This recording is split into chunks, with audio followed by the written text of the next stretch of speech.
Hey all, Diplomat here again, coming to you from the USA, and we're on part 5 of reading through the Discovery. Sorry it's been a few days since my last videos, but I will keep them coming, hopefully get some more done this week. Been a bit sick, so just getting back into it. So we said we'd start back at page 69 on the Discovery page. And that's just a quick information about his neighbor Nate and the video footage. So on August 14, 2018, approximately 9:15 hours, Officer Dole was asked to respond to 2905 Saratoga and obtain video footage from Nate. Detective Baumover gave 3 times to check, 1:45, 5:30, 12:47 on August 13th. Nate showed Officer Dole video footage. Officer Dole recorded the video footage and will have it attached to the case. Nate was asked for all the video footage for the 13th. Nate said he would have his wife contact Xfinity and have the video footage transferred. Nate said he would contact Officer Dole when the footage was available. Nate provided a phone number. So it's pretty interesting there, all video footage for the 13th. I wonder what other video footage Nate happened to have that day. Just be interesting. I'm not saying it would bring anything specific to light, but throughout that day, it'd be kind of cool to see that. So next is a report by Officer Steve Walje, and talks about the 3 murder in the first degrees there. Okay, so on August 15, 2018 at 600 hours, I reported the 2825 Saratoga Trail in order to process what I was informed was a consensual search of the scene for clues to missing persons that I was informed resided there. I am assigned as field evidence technician for this agency. I took various photographs of potential interest at the scene as I searched. I later had some photographs logged into evidence. It was agreed at the beginning of the search that a CBI agent would take responsibility of taking overall photographs of the scene at this time. See Agent's report. I collected various items to enter into evidence, including multiple electronic devices, watches, see Property tab, and transported these items for immediate analysis by assisting agencies back at the Incident Command Center. I immediately logged these items and later, after initial analysis by agencies on scene, sealed and placed these items into evidence. I collected a hardback book with its original Amazon shipping box that was titled Hold Me Tight, appearing to be brand new. I was informed that it had been located in the recycling bin. It's obviously a book that Shanann had purchased. It's pretty sad. She was obviously working on trying to make things better, even ordering books to help them. Chris was long gone. I collected a light blue nitrile glove that was located on the top of the refrigerator in the kitchen. I don't know what came of that glove. Comment if you know. On scene, I noted the location of what was believed to be Shanann Watts' personal luggage, with ID attached to the outside, indicating Chris Watts. I was later informed that this item had been moved from where officers had initially observed it being, namely in a small corner area directly next to the stairs leading from the main level up to the loft. I observed it located just inside and to the left of the master bedroom doorway. It appeared to be completely packed with clothes and overnight items, toiletries, as if probably still packed from a trip that I was informed Shanann Watts had recently got back from. I unpacked the items to examine anything that might stand out as abnormal, with photographs. It appeared to have normal personal clothing items, toiletries that one would take on any small trip. The most notable item collected on scene at the time and what appeared to be out of order were pillowcases and a top bed sheet found within the kitchen trash can located next to the kitchen island, along with other items generally found in the kitchen trash. Most notably was what appeared to be missing from an average bed sheet set, and possibly what was the fitted sheet portion of a set. I immediately passed this information on to supervisors in the Incident Command Center. So obviously if you're searching a house and you find pillowcases and sheets in kitchen trash cans. That's very strange. You know, how many times would you expect to see that in somebody's house? Not very often, especially not during a missing persons case. Later on same day at approximately 22:12 hours, I reported back to the scene to execute a search warrant. Items collected from the search were logged into evidence. A copy of the search warrant was left on the kitchen island along with an inventory list. End of report. So that's the end of Officer Walje's report.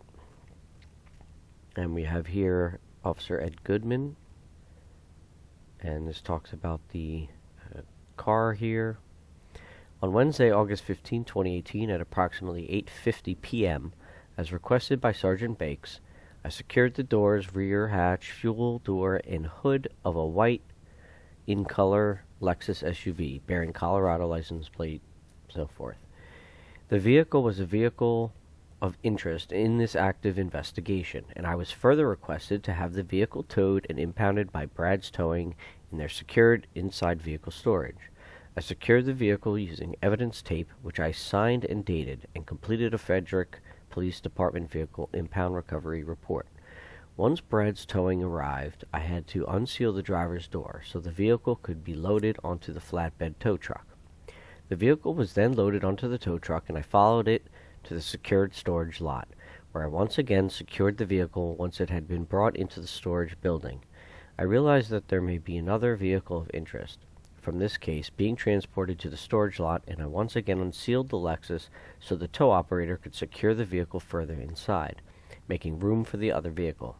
The Lexus was then sealed with evidence tape, and the tape was signed and dated. I remained on scene at the storage lot until the building was locked and secured. Body-worn camera video footage of the vehicle being secured is available. I don't think I've seen that one of the Lexus. I'm sure it must be out there on YouTube then.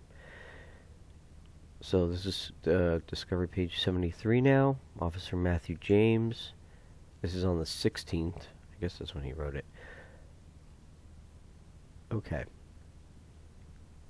On August 14, 2018, 21:38 hours, I responded to the Walmart at 2285 East Ken Pratt Boulevard in Longmont, reference a tip from a citizen advising Shanann was possibly sighted in the checkout line buying 2 booster seats and a child's potty seat. Upon arrival, I met with an assistant manager who led me to the surveillance rooms. Once there, we reviewed videotape and located an adult female and 2 young juvenile females in the self-checkout line at the store. One of the juveniles was sitting in the seat of the cart, while the other was seated in the car. The juvenile female seated in the cart seat had a long braided ponytail to approximately the middle of her back. I sent photos and video footage to Detective Baumhover to review. Baumhover advised he did not believe they were the missing persons. So it's actually pretty interesting reading about some of these other things that are going on. It was obviously a lot of work that was going on, tracking down leads that weren't even necessarily true, but it's nice to see and hear others reporting that they may have seen somebody that looks like that missing person, and you never know. So that's great. On August 15, 2018, at approximately 20:15 hours, I transported Chris Watts' father, Ronnie, from the Frederick Police Department to area hotels near Firestone Boulevard and the East I-25 frontage road. Before leaving, Ronnie collected his duffel bag from the back of the white Lexus SUV. There were other items in the trunk of the SUV, and he advised the bag was the only item that was his. Ronnie went inside 3 hotels in the area, 2 of which he said did not have any vacancies. He advised me he was going to stay Comfort Suites located at such and such. Interesting. He didn't have a hotel yet. At approximately 22:05 hours, I took photos of Chris while he was in the interview room at the Frederick Police Department. The photos I took of him were with his shirt off, his hands, head, neck, and face. There was a red mark at the left side of his neck that he identified as being a mosquito bite. There was also a red mark on the front of his neck. I did not observe any other obvious signs of injury to Chris's body. See photos. People have pointed out that mark on his neck. I'm not sure what this red mark on the front of his neck is, but if you actually watch the post-sentencing press conference with the prosecutor, I think that's the one. And there's one of the guys that he introduces talks about how there were no body marks or injuries, and I just don't understand that, because there was clearly something that he had on his neck that I would think that guy would at least address, but who knows what that was. Chris lies about everything, so why really believe that it was a mosquito bite? At approximately 23:02 hours, I entered the interview room and placed Chris into custody via handcuffs. A belly belt was placed on him and his hands were secured in the front. I then transported Chris to the Weld County Jail. Throughout the ride, which was recorded via body camera, did not ask Chris any questions and he did not make any statements. Chris was released to the custody of jail staff at approximately 0003 hours. Must have been nice to be the one to put him in handcuffs. Officer James. Officer Ian Albert, written on 8/16. On August 15, 2018, I contacted the mother of Shanann Watts, Sandra Rusek, via phone. Sandra lives out in North Carolina along with her husband, Frank Rusek.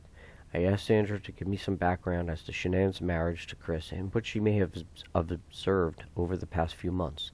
Sandra informed me that her daughter and Chris had been married for the past several years, and over that time things seemed great between the two of them.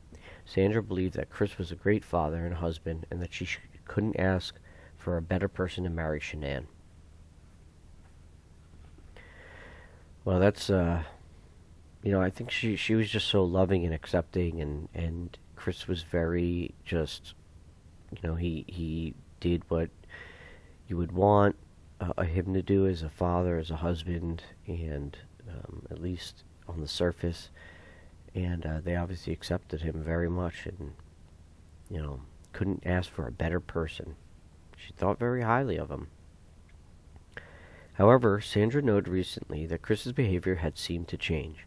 Recently, Chris, Shanann, and the grandkids had spent time out in North Carolina with Frank and Sandra. During that time, Chris appeared to be quite cold towards Shanann and the children. Sandra recalled one night where Shanann was quite sick due to her pregnancy and had been vomiting for most of the evening. Sandra noted that Chris had not been supportive at all to Shanann, and Sandra found it quite odd. So, obviously his behavior leading up, everyone knew something was going on, but nobody would have guessed it was this. Sandra made other references to Chris's behavior being cold and indifferent towards Shanann. I asked Sandra if she knew why this could be, and she was not certain. I also asked Sandra how often she spoke to Shanann, and her reply was, every day. Sandra described her relationship with Shanann to be extremely close, and they would talk on the phone frequently. They also chatted on video via Skype as well. Nothing further at this time. That's Discovery page 74. So, Shanann talked to so many people every single day, and it was probably almost as regimented as her regular life of what was going on. As much as it was to feed her kids lunch, it was to connect with her mom. Maybe not at certain times, but, people really, really were connected with Shanann, and it would be very noticeable that she was gone. So this report is from Bradley Davies, officer, written on 8/16. On 8/15/18, between 1600 hours and 1800 hours, I stood at Aggregate Boulevard and Billings Avenue, one of the entrances to the Windham Hill subdivision. I made contact with vehicles and pedestrians entering or leaving the subdivision. I handed out flyers with information regarding this case and asked people if they had any information that they thought might be relevant to this case.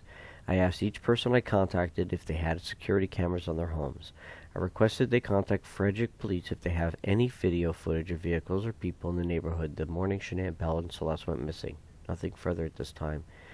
So I don't know how many people had cameras. It seemed like there were some. And I wonder if there's anything on any of those that, are maybe something on there that the police didn't even see. I don't know. So next is Officer Brent Manley, 816. On Tuesday, August 14, 2018, I, Officer B. Manley, was called into the Frederick Police Department to assist with efforts to locate a missing mother and her two small children. I was tasked with conducting a canvass search of the surrounding areas to look for Watts Shanann, date of birth 1/10/84, Bella 12/17/13, and Watts Celeste 7/17/15. I walked around the community handing out flyers and speaking with homeowners in the area and trying to see if anyone had seen where the missing family went. At the time, I was not sure if they left on foot or in a vehicle and wanted to help locate them in a timely manner. While talking to several residences in the area, we were also able to locate several houses with a door ring camera or other types of video cameras. There you go. Several just in the area. I did not see anyone walking in the area at the time the three parties went missing. Did not see any recording that showed odd vehicles in the area, and did not see the three walk past any home with cameras. While I was walking in the neighborhood, I was not informed of any sightings of the family, and I was not able to find anyone who saw or heard anything. I contacted a young Travis, unknown date of birth, who was able to provide me with camera footage from the Wyndham's Hill subdivision's public pool. He provided me with a USB drive with several hours of video and several angles to view. I did not see anything unusual, did not see any vehicles that were matching the husband's vehicles. I did not see anyone walking around during the night, but the cameras do not show all routes that someone would have been able to leave the area. The USB drive was entered into evidence and attached to this report. I was met by Levi Husk, unknown date of birth, on 8/16 at the Frederick Police Department. Husk provided me with a USB drive. He stated that he lives in the 6300 block of Saratoga Trail. I reviewed the video on the USB drive but did not see anything pertaining to the early morning of 8/13. I placed the USB drive into the Frederick evidence lockers. I was provided 2 USB drives from Tess Simpkins. One USB drive was from store and a number located at an address. The second USB drive was from store number located at address. I gave them to Commander Egan and CBI and FBI personnel. After they were finished with the USB drives, they were given back to me. I did not view the recordings, but have added the USB drives to this report and placed them in the Frederick evidence lockers. So he didn't look at those ones, I guess because Commander Egan did?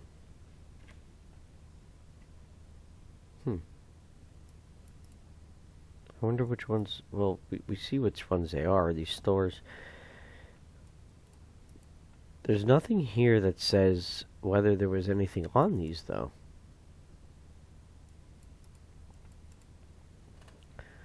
That's interesting. I'll have to keep a note of that as we go through. End of report, Officer Manley. I was provided 2 USB drives. One was from this store, and one was from that store. I gave them to Commander Egan and the CBI and FBI personnel. So I imagine I'm going to see something later. We're going to see something later from Commander Egan. That's what I hope to. And that'll end it here for this video. That's Discovery page 76. So hopefully try to keep getting some more of these out in the coming days. I hope you're enjoying them. And again, please comment. Press the like button if you're enjoying this, and certainly feel free to subscribe so that you can stay on top of the new ones as they come out. But thank you very much for listening, and I hope you have a good one.